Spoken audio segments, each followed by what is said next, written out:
One, you can't have peace if you keep feeding the pain. What you feed will flourish, so if you keep feeding your fear, don't be surprised when peace feels like a stranger.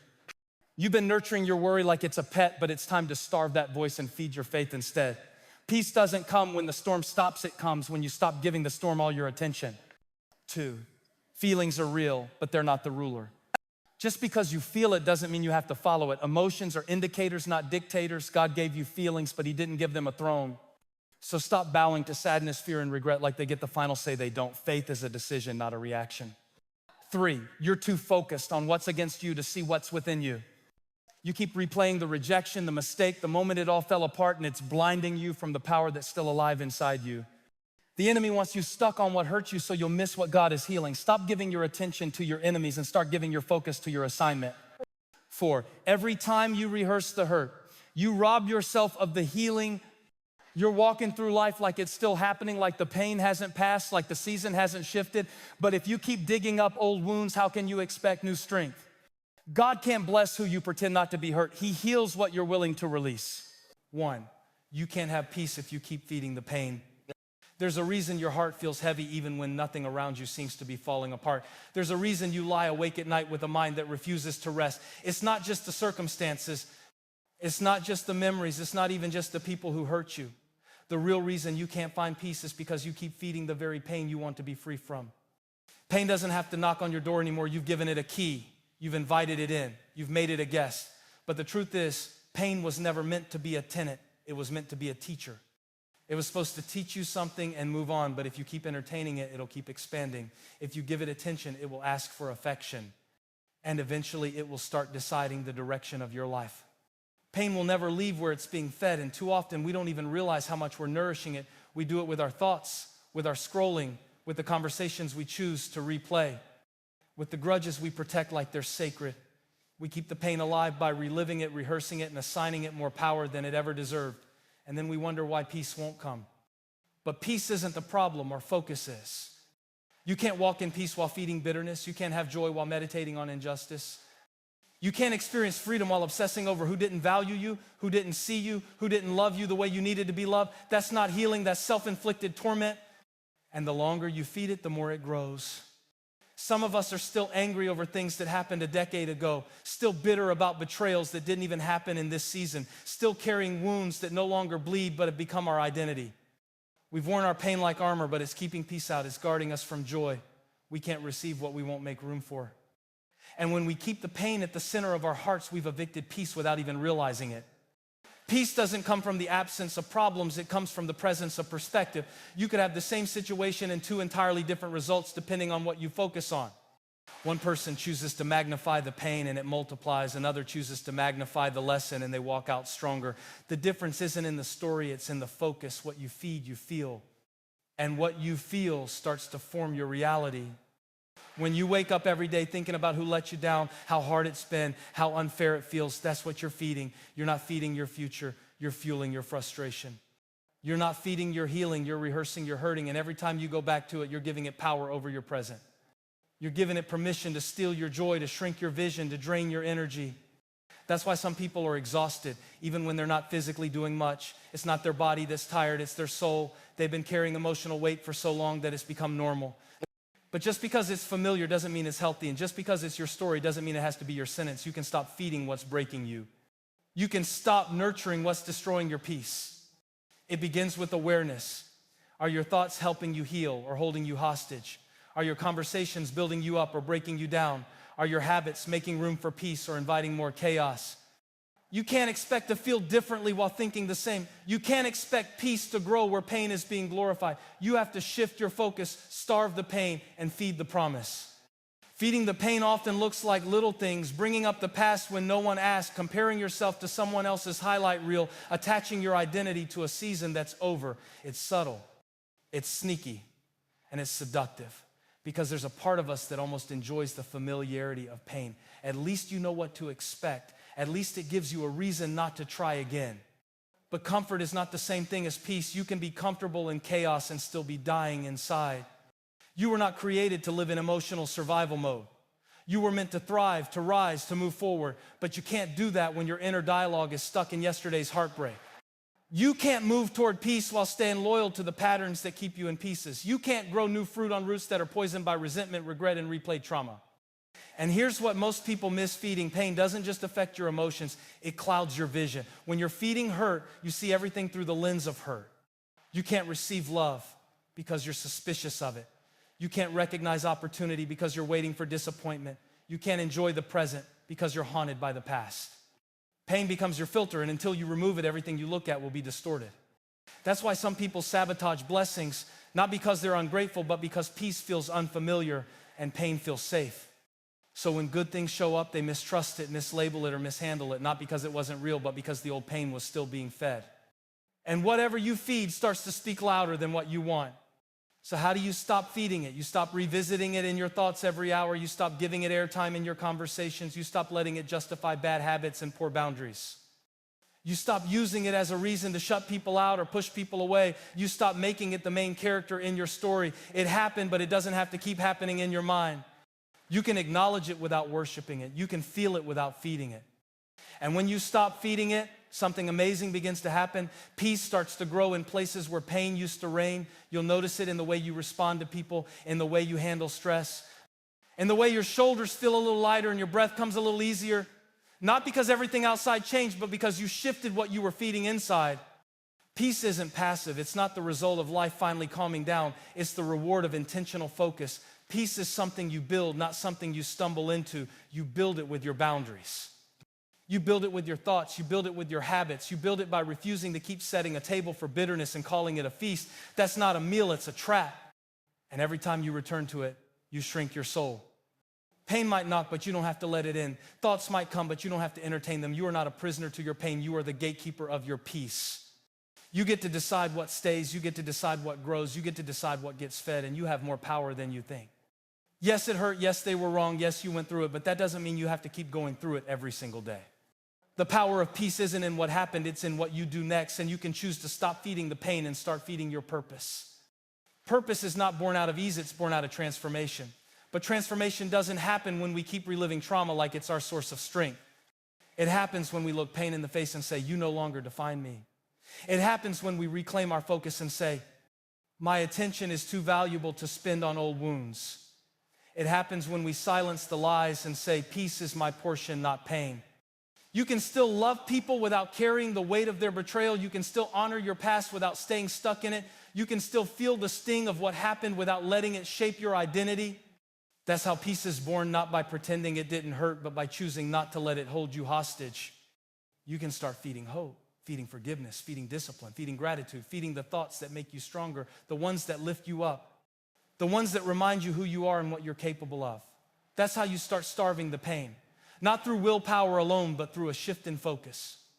Through a decision to no longer nourish the lies, the bitterness, and the baggage. You may not be able to control every thought that enters your mind, but you can choose which ones get a seat at your table. You may not be able to change your past, but you can refuse to keep feeding it in your present. You may not be able to erase the wound, but you can stop letting it write your story. Peace comes when we protect our focus like it's sacred, because it is. Where your focus goes, your future flows. So if you want peace, don't just pray for it, make room for it. Clear out the clutter. Cancel the invitation you gave to the pain. Starve the thoughts that drain you and start feeding the ones that build you. It's time to stop feeding the pain and start feeding your peace. 2, feelings are real, but they're not the ruler.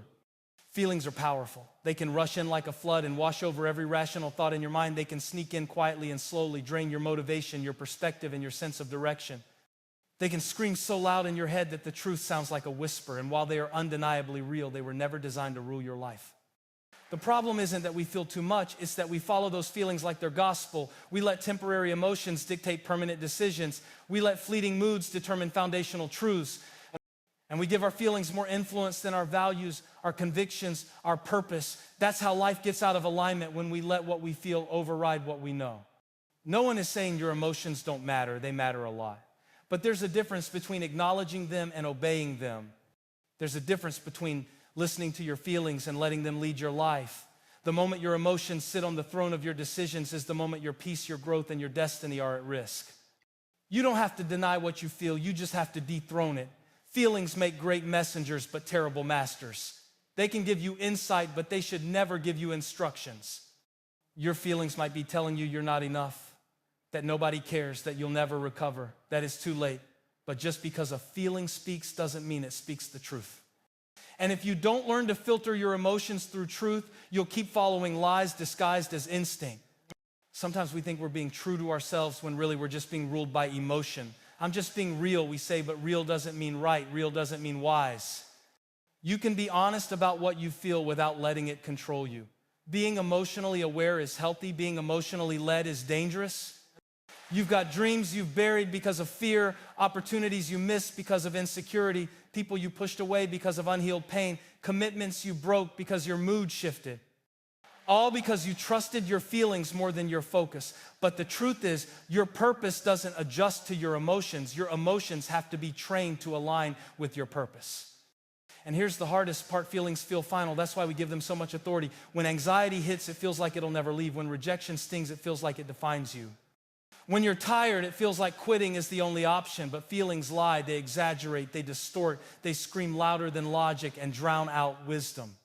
They present the worst case scenario as if it's the only reality, and if you don't stop to challenge them, you'll keep surrendering to a story that was never true in the first place. You weren't created to be led by emotion, you were created to lead with intention, but intention requires discipline.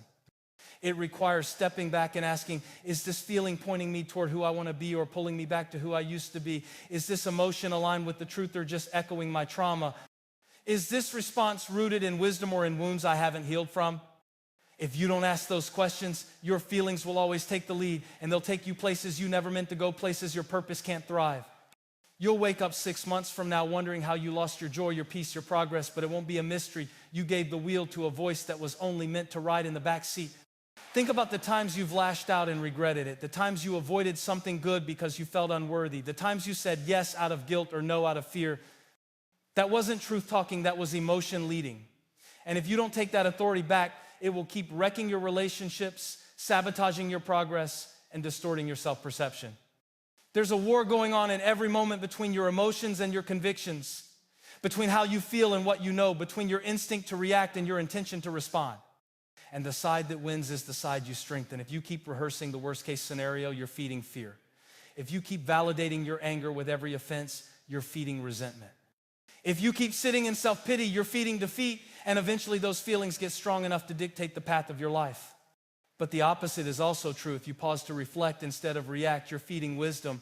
If you lean into faith when fear shows up, you're feeding courage. If you choose forgiveness, even when the pain still lingers, you're feeding freedom. And the more you train your mind to lead, the less your feelings will run wild.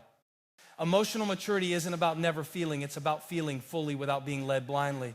It's about learning to sit with your feelings without letting them sit in the driver's seat. That moment when sadness shows up, don't shove it down, acknowledge it, but then ask, what truth anchors me right now? That spike of fear before the big step, feel it, but don't stop. Remind yourself that courage isn't the absence of fear, it's the refusal to bow to it. Let's be honest, many people are addicted to their feelings, addicted to drama because it gives them identity, addicted to offense because it gives them justification, addicted to sadness because it's predictable. But you don't have to live in emotional captivity. You have a choice. You can choose to operate from values, not vibes, from mission, not moods, from truth, not trauma. You were not built to be tossed around by every emotional storm. You were built to walk in stability even when the waves hit. But stability doesn't come from suppressing feelings, it comes from stewarding them, from recognizing them without idolizing them, from feeling them without forming your identity around them. And let's not get it twisted. Sometimes emotions feel like facts because they come from real places. That betrayal was real. That loss was real. That rejection was real. So the feelings attached to it are valid. But here's the key. They're not the whole truth. They're just a piece of the picture. When you only focus on the emotion, you miss the bigger narrative, the growth, the resilience, the strength being developed in the background. Don't let one frame define the entire film. So how do you start dethroning your emotions? You start by anchoring yourself in truth, not momentary truth, eternal truth, the kind that doesn't shift with how you feel, the kind that remains even when the emotions scream otherwise. You start with the disciplines that strengthen your identity, reflection, silence, gratitude, movement, community, things that keep your spirit stronger than your mood. You also start paying attention to your patterns. What triggers those feelings? What thoughts spiral into self-doubt or anxiety or anger? What people or situations cause your emotional responses to spike? You can't conquer what you won't confront, and you can't confront what you won't observe. Emotional leadership begins with emotional awareness.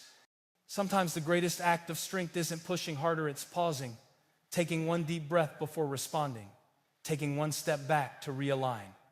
Choosing not to react even when everything inside you wants to explode. That's emotional mastery, not perfection, but progress. Not being cold or numb, but being grounded and centered.